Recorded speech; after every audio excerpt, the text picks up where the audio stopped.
Hello everyone, welcome to my channel. आणि या चॅनलवर आपण ए स्टँडर्डचा unit number 2 eighth standard science Maharashtra state board unit number 2 that is health and diseases आपण start केलेला आहे. पार्ट 1 आपण फिनिश केलेला आहे. पार्ट 1मध्ये आपण पाहिले आहे हेल्थ काय, त्याची डेफिनेशन, डिसीजेस काय आहे आणि टाईप्स ऑफ डिसीज एवढा पोर्शन आपण पाहिलेला आहे. देन टाईप्स ऑफ डिसीजेस हा चार्ट आपण एकदा पाहूया. इम्पॉर्टंट आहे. अकॉर्डिंग टू ड्युरेशन 2 टाईपचे डिसीजेस आपण पाहिलेले होते. Chronic diseases that is a long ड्युरेशनसाठी, देन ॲक्यूट डिसीजेस म्हणजे शॉर्ट ड्युरेशनवाला डिसीज म्हणजे पेशंटच्या बॉडीमध्ये काही काळ असेल, मेडिसिन वगैरे घेतलं तर आफ्टर वीक किंवा काही दिवसानंतर तो डिसीज चालला जाणार आहे. तर लक्षात ठेवायचं कसं, ॲक्यूट म्हणायला कमी वेळ लागतो त्यामुळे तो शॉर्ट ड्युरेशनसाठी, आणि क्रोनिक म्हणायला जास्त वेळ लागतो त्यामुळे लॉंग ड्युरेशन लक्षात ठेवायचं. Then according to reason diseases 2 टाईपचे आहे. एक हेरिडिटरी डिसीज आहे, एक आहे ॲक्वायर्ड डिसीज. आता हेरिडिटरी डिसीज काय आहे तर एका जनरेशनमधून दुसऱ्या जनरेशनमध्ये हे नेक्स्ट जनरेशनमध्ये ट्रान्सफर होणारा डिसीज आहे. That is the hereditary disease. आता हे ट्रान्सफर कसं होतं तर एका जनरेशनमधून दुसऱ्या जनरेशनमध्ये ट्रान्सफर कसं होतं तर आपल्याला माहीत आहे सेलचं स्ट्रक्चर आपण शिकलेले आहे ऑलरेडी प्रिव्हियस इयरमध्ये, आणि न्यूक्लियस शिकलेला आहे. न्यूक्लियसमध्ये DNA असते. काय असते, हा असा डबल स्टँडेड DNA असतो आणि या DNAवर छोटे छोटे छोटे छोटे जीन्स प्रेझेंट असतात आणि हे जीन रिस्पॉन्सिबल असते एका जनरेशनमधून दुसऱ्या जनरेशनमध्ये एखादी कॅरेक्टर ट्रान्सफर करण्यासाठी. ओके, तर आता ते कॅरेक्टर काय असू शकते तर बघा, ते कॅरेक्टर काय असू शकते तर तुमचा डोळ्याचा कलर, केसाचा कलर किंवा स्किनचा कलर आपल्याला आपल्या पॅरेंटपासून भेटलेला आहे. एवढंच नाही तर जेनेटिक लेव्हलला काही जीन रिस्पॉन्सिबल असते एखाद्या पर्टिक्युलर डिसीजला ट्रान्सफर करण्यासाठी. ओके, एखाद्या पर्टिक्युलर डिसीजला ट्रान्सफर करण्यासाठी जीन रिस्पॉन्सिबल असते आणि हे जीन एका जनरेशनमधून दुसऱ्या जनरेशनमध्ये तो आजार पोहोचवते. That is the hereditary disease. Clear idea ना. ॲक्वायर्ड डिसीजेस काय आहे, आता ॲक्वायर्ड डिसीज आपल्या बॉडीमध्ये नव्हता, जसं हेरिडिटरी डिसीज आला सपोज तर तसा तर येणार नाही आहे तो, तर एन्व्हायरमेंटमधून येणार आहे. ओके, पण याच्यामधनं पहा टाईप्स तुम्हाला पाहायला मिळते. एक आहे इन्फेक्शियस डिसीजेस. इन्फेक्शियस डिसीजेस कसं होणार आहे जर कंटॅमिनेटेड वॉटर किंवा फूड आपण खाल्लं किंवा एअर थ्रू आपल्या बॉडीमध्ये म्हणजे हा डिसीज आपल्याला एखाद्या पर्सनच्या कॉन्टॅक्टमध्ये आलं, त्याला इन्फेक्शन आहे तर त्याच्याकडून आपल्यापर्यंत येणार आहे हा डिसीज. एक्झाम्पल तुम्हाला दिलेलं आहे flu, common cold. Okay, then non infectious diseases. आता हे non infectious diseases for example तुम्हाला दिलेलं आहे डायबिटीस दिलेलं आहे, हार्ट डिसीज दिलेलं आहे. तर हे जे डिसीज आहे, आता डायबिटीजच्या पेशंट जर समजा आपल्या घरी असेल, आपण त्याच्यासोबत राहू शकतो, बोलू शकतो, त्याचे कपडे वापरू शकतो. ओके, एका ताटामध्ये जेवू शकतो, तर हा असा पसरणारा नाही, असा स्प्रेड होणारा डिसीज नाही आहे. हा स्प्रेड होतं का पर्सन टू पर्सन अशा पद्धतीने, इन्फेक्शनसारखं नाही. त्यामुळे हा नॉन इन्फेक्शियस डिसीज आहे. ओके ना.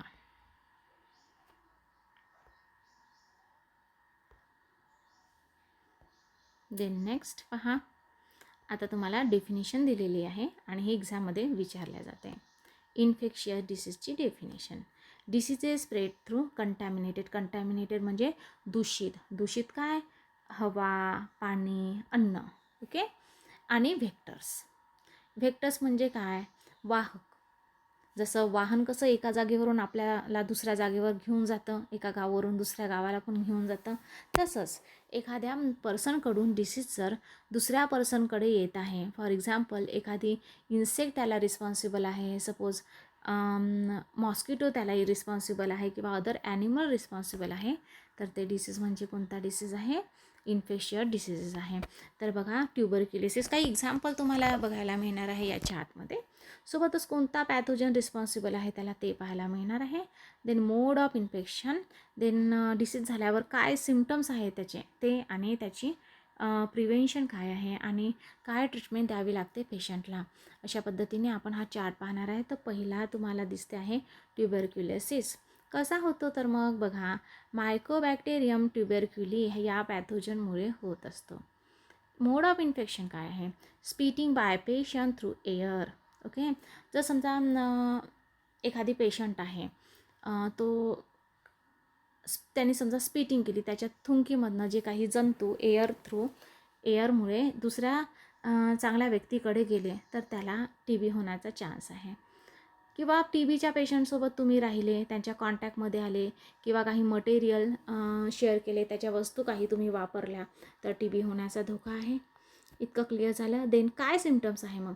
TBचा पेशंट हा सतत खोकलत असतो, तुम्हाला बघितलं असेल तुम्ही किंवा TVवर कधी बघितलं असेल, ॲड वगैरे येते त्याची.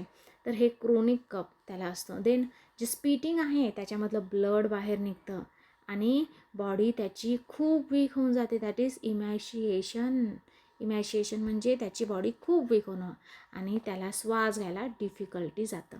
मग ट्रीटमेंट आहे का? तर यस, वॅक्सिन आहे. वॅक्सिन काय आहे? वॅक्सिन कोणती वॅक्सिन आहे? तर बघा, BCG वॅक्सिन. जन्मल्यावर बाळाला BCGचा डोस दिला जातो, वॅक्सिन दिल्या जाते. आपल्या खांद्यावर जे चोळून आहे ते BCG वॅक्सिनचं आहे, सगळ्यांना दिल्या जाते हे. So then isolation of the पेशंटला वेगळं ठेवल्या जाते. देन रेग्युलरली त्याला medication like DOTS directly observe treatment. डॉटचं लॉंग फॉर्म काय आहे? Directly observe treatment. तर या पेशंटला मेडिसिन दिल्या जाते. हे डॉट काय एक्झॅक्टली? बघा, डॉट कसं वर्क करते ते सांगते. डॉटमध्ये काय होणार आहे?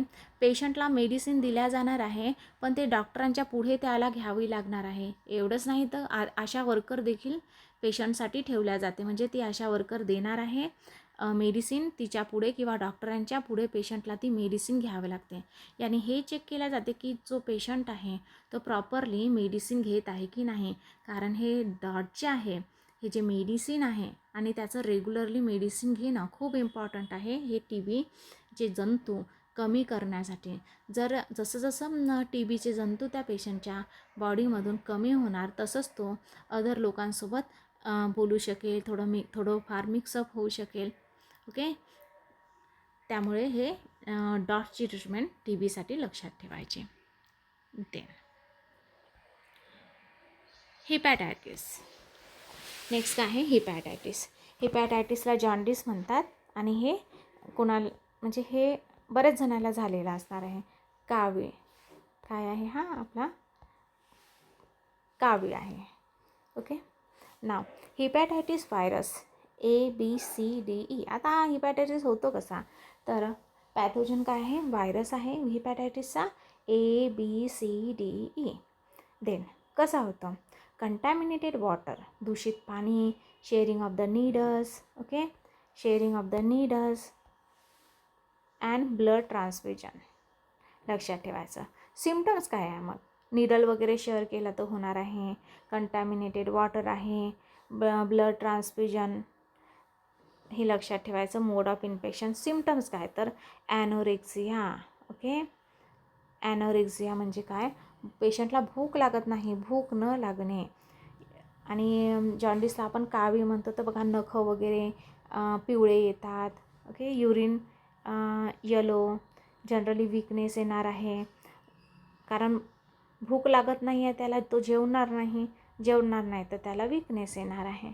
देन नॉझिया, मळमळ वाटणं, देन ओमिटिंग होणं आणि स्टूल जे आहे ते कसं असणार आहे? ग्रेइश कलरचं असणार आहे. ओके, देन ट्रीटमेंट काय आहे मग? ड्रिंकिंग बॉईल वॉटर, पाण्याला प्रॉपरली बॉईल करणं आणि बॉईल केलेलं पाणी पिणं आणि कंटिन्यूअस प्रॉपरली काही खाण्यापूर्वी, खाल्ल्यानंतर किंवा सारखं त्याने हात धुतलं पाहिजे. प्रॉपरली हात त्याने धुतलं पाहिजे, स्वतःला क्लीन ठेवलं पाहिजे, बॉईल केलेलं पाणी पिलं पाहिजे. ओके, तर हे ट्रीटमेंट आहे. देन नंतरचा डिसीज कुठला आहे? तर बघा, डिसेंट्री ज्याला आपण हगवण म्हणतो मराठीमध्ये.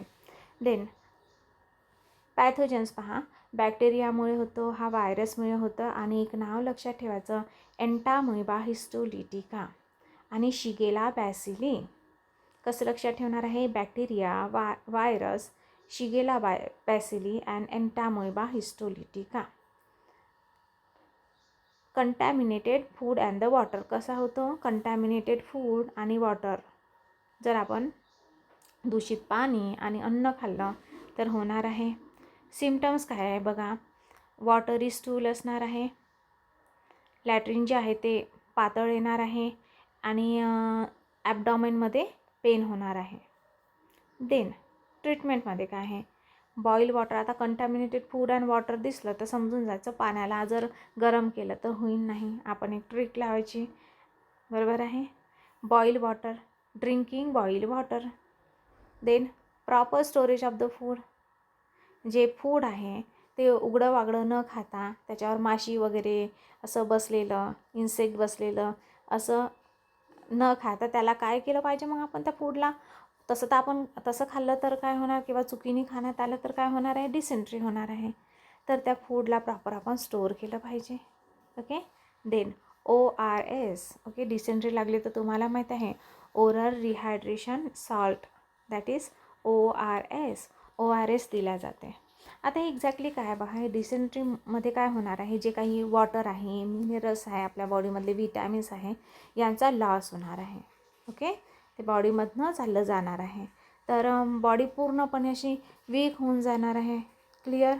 आणि स्टमकमध्ये पेन होणार आहे. हे कंडिशनमध्ये काय होणार आहे, आपल्याला काय करायचं आहे? ORS घ्यायचं आहे, ओरल रिहायड्रेशन सॉल्ट. त्याचं लॉंग फॉर्म पण लक्षात राहू द्या. देन नेक्स्ट आहे कॉलेरा. नेक्स्ट कुठला डिसीज आहे? नेक्स्ट डिसीज आहे कॉलेरा. कसा होतं मग? हा बॅक्टेरियल डिसीज आहे, लक्षात ठेवायचं. मग बॅक्टेरिया कुठली? तर बघा, व्हिब्रिओ कॉलरी. कुठली? Vibrio cholerae. कसा होतो? Contaminated food and water. Then symptoms काय आहे मग? Vomiting, severe, diarrhoea, cramps in the legs. आता ओमिटिंग म्हणजे माहिती आहे तुम्हाला, ओमिटिंग होणं. Then diarrhoea. Then cramp in the leg. आता क्रॅम्प म्हणजे काय? गोळा, पायामध्ये गोळा वगैरे येणं. देन सिम्पटम्स, हे सिम्पटम्स झाले त्याचे. आता ट्रीटमेंटमध्ये काय? Following hygienic practices. Proper hygienic असलं पाहिजे. Avoiding open place food. उघड्यावरचं अन्न नाही खाल्लं पाहिजे. बॉईल वॉटर पिलं पाहिजे. हे 2 गोष्टी लक्षात ठेवायचं. याच्यावरून आत्ता जस्ट सांगितलं होतं. आणि कॉलरावर वॅक्सिनेशन आहे.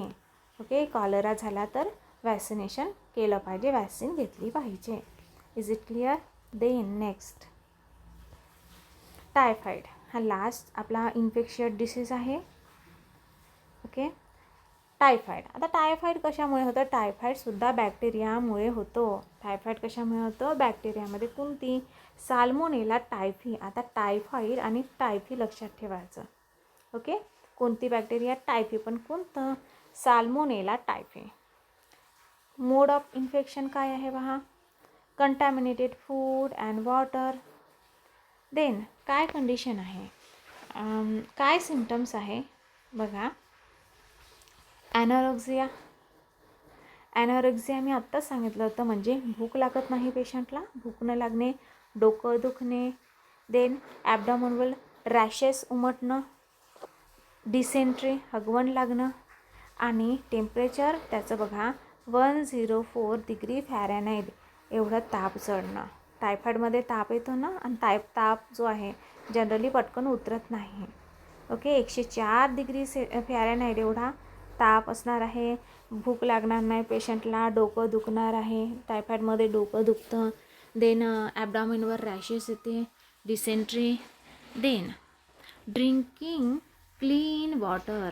ओके, स्वच्छ पाणी पिलं पाहिजे. वॅक्सिनेशन आहे टायफॉईडवर.